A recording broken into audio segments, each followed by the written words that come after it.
Good morning. I am the biblical translator and I tend to translate passages from the Bible.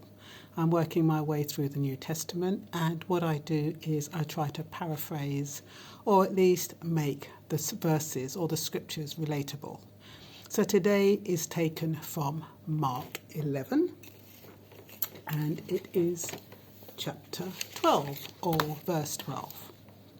The next morning, as they were leaving Bethany, Jesus was hungry.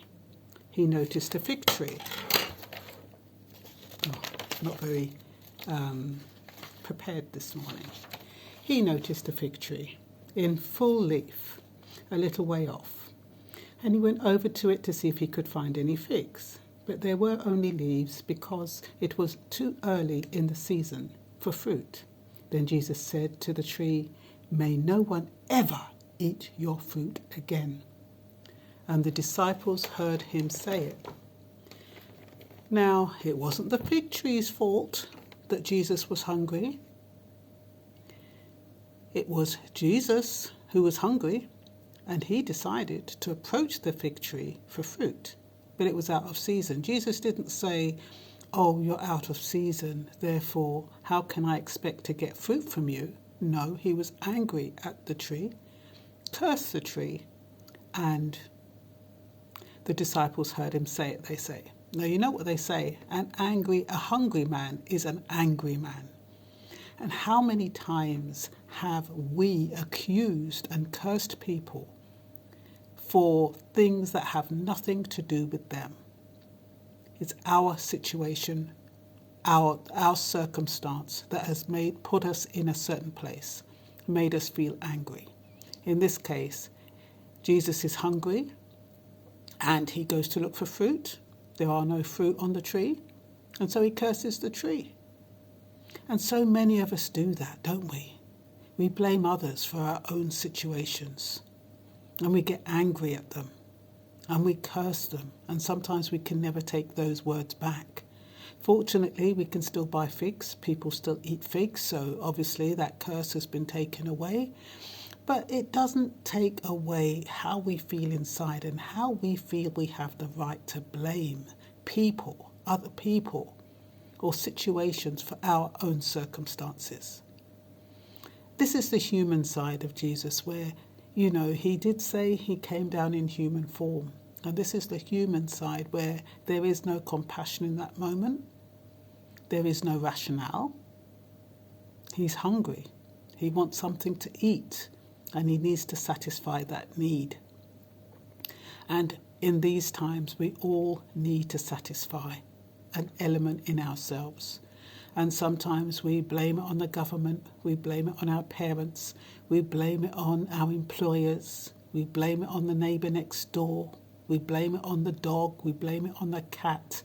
Somebody is always to blame for our situation, our fears, what we are deprived of, where we fall short.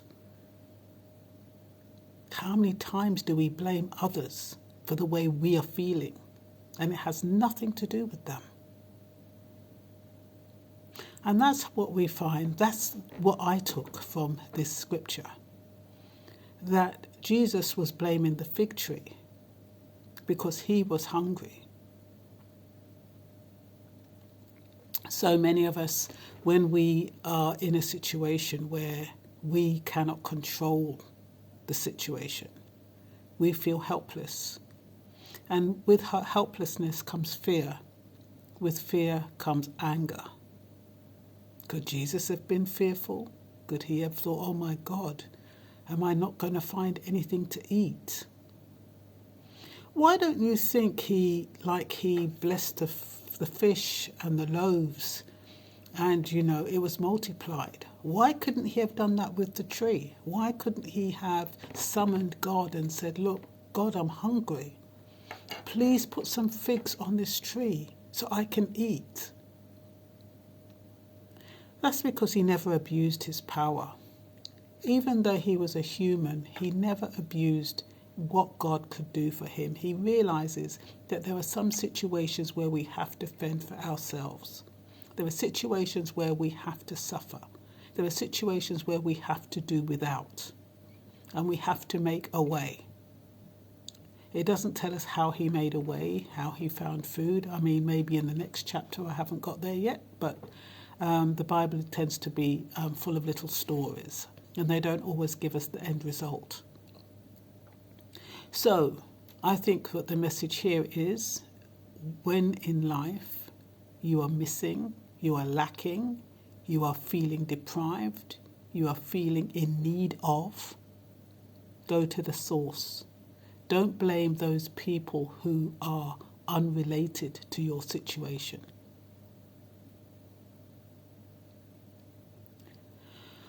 And try to kind of sort it out yourself. That is my advice, only because I'd imagine that at some point Jesus found something to eat. Okay, there wasn't fig trees, maybe he had grass, I don't know. I don't know how he satisfied, or maybe he came across somebody who was able to feed him. But you have to trust in the process. You have to trust that your needs will be satisfied at some point.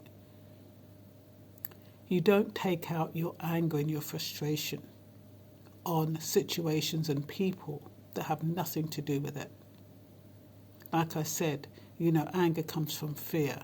Fear comes from helplessness and hopelessness. And so you have to kind of just reflect a little bit. Take it back, step back, try to think, why am I feeling this way? Why am I feeling angry at this person? This person hasn't got nothing to do with this situation.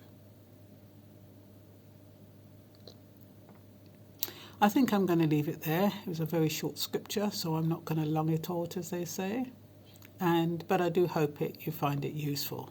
Just remember, just reflect on your behaviour, your reactions to situations. Just ask yourself, what part have I played in this? What is my role? What can I do to make this situation better? How can I not blame others for my situation? How can I not blame others for what I lack? What can I do myself to make my situation better? And it might just be going off and finding other alternatives. That's always the way. There are always options. It's just about being creative. And I'm sure Jesus found something to eat. Like I said, whether it was somebody who gave him something or whether he found another fig tree that had figs on it. No, well, he wouldn't have done because they were out of season. So that's what I mean, they were even out of season. So it's not even like the figs could miraculously manifest themselves.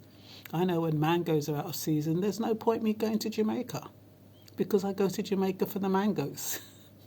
So I might go somewhere else and do without the mangoes. But yeah, I'm making light of the situation. So you have a blessed day. Remember to subscribe if you're watching this on YouTube. Please share it with your friends. I do need to grow the channel. I would like to think that what I share with you is interesting, is inspiring, is encouraging, and is informative. And I'm the Biblical Translator on YouTube. Take care now. And TikTok. Bye-bye.